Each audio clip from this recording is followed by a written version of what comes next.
हमारे जैसे अपन किसी की मदद करे या कुछ भी करे तो उसके कहते हैं कि अपन किसी उसके कर्म वो भुगत रहा था और अपन ने उसके जाके उसकी मदद कर दी, तो क्या उसके कर्म अपन। तो आपका कर्म उसके कर्म से जुड़ा हुआ था, इसीलिए आपको वहां सम्मिलित किया गया, इसीलिए आपको वहां भेजा गया कि अब उसके दुखमय कर्मों में आप अपना हिस्सा दीजिए और उसके दुख को निवारण कीजिए, तो आपको मिलेगा पुण्य और उसका कट गया पाप।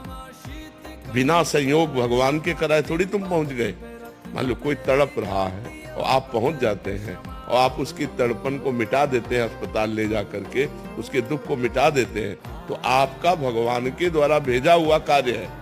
आप भगवान की तरफ से प्रेरित होके गए, तो आपका तो बना पुण्य और उसका कट गया पाप, दुख निवृत्ति हो गई। तो ये संयोग होता है। आपको ही क्यों भेजा, आप ही क्यों आ गए, किसी और को भेज देते। तो ये भगवान का विधान है, इस बात को समझना चाहिए। आप स्वयं से नहीं गए,